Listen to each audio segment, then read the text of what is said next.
ಇಲ್ಲಿನ ಕ್ಯಾಂಡಿಡೇಟ್ ಗಳಿಗೆ ನಾನು ಕೇಳಲಿಕ್ಕೆ ಇಚ್ಛೆ ಪಡ್ತೇನೆ, ನೀವು ಅಹಿಂದ ವರ್ಗಗಳಿಗೆ ಏನ್ ಮಾಡಿದಿರಿ?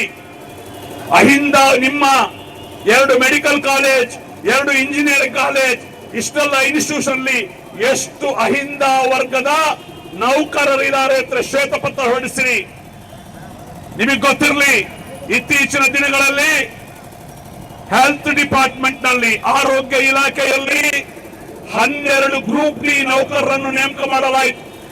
12 ಗ್ರೂಪ್ ಡಿ ನೌಕರರು. ನಿಮಗೆ ಗೊತ್ತಿರಲಿ, ಈ ಪ್ರಭಾ ಮಲ್ಲಿಕಾರ್ಜುನ್ ಅವರ ಇನ್ಫ್ಲೂಯೆನ್ಸ್ ನಲ್ಲಿ, ಇಲ್ಲಿನ ಎಂಪಿಯ ಇನ್ಫ್ಲೂಯೆನ್ಸ್ ನಲ್ಲಿ 12 ಗ್ರೂಪ್ ಡಿ ನೌಕರರಲ್ಲಿ 11 ಜನರನ್ನ ಇವರ ಜಾತಿಯ ಜನರಿಗೆ ಕೊಡಲಾಗಿದೆ. ನೆನಪಿಟ್ಕೊಳ್ಳಿ, ಅಹಿಂದ ವರ್ಗದ ನನ್ನ ಸಹೋದರರೇ, SC ST ಅಹಿಂದ ವರ್ಗದ ನನ್ನ ಸಹೋದರರೇ, ನಿಮ್ಮ ಎಂಪಿ ಕೇಳಿ, 11 ಗ್ರೂಪ್ ಡಿ ನೌಕರರಲ್ಲಿ 11 ಜನರ ನೌಕರಿಯನ್ನ ಇವರ ಜಾತಿಯವರಿಗೆ ಕೊಡಿಸಿದ್ದಾರೆ.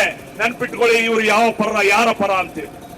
ಹಾಗಾಗಿ ಸಾಮಾಜಿಕ ನ್ಯಾಯದ ಬದ್ಧತೆ ಇರುವಂತಹ ಒಬ್ಬ ಕ್ಯಾಂಡಿಡೇಟ್ ಅಫ್ಸರ್ ಕೊಡ್ಲಿಪೇಟ್, 20 ವರ್ಷ ಜನಪರ ಚಳುವಳಿಯಲ್ಲಿ ಇರುವಂತಹ ಒಬ್ಬ ವಿದ್ಯಾವಂತ, ವಿಚಾರವಂತ, ಕನ್ನಡ ನಾಡಿನ ನೆಲ, ಜಲ, ಗಡಿ ಪ್ರತಿಯೊಂದು ವಿಚಾರದಲ್ಲೂ ಎಲ್ಲಾ ರೀತಿಯ ಸಮರ್ಥವಾಗಿ ಮಂಡಿಸಬಲ್ಲ ಒಬ್ಬ ಕ್ಯಾಂಡಿಡೇಟ್ ಆಗಿರ್ತದೆ ಅಫ್ಸರ್ ಕೊಡ್ಲಿಪೇಟ್. ಹಾಗಾಗಿ ಅವರ ಬೆಂಬಲಕ್ಕೆ ನೀವು ನಿಲ್ಬೇಕು.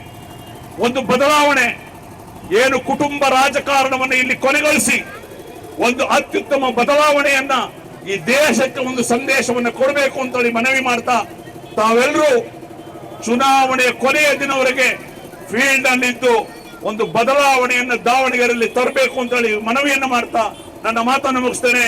ಜೈ ಹಿಂದ್, ಜೈ ಕರ್ನಾಟಕ, ಜೈ SDPI, ಜೈ ಭೀಮ್.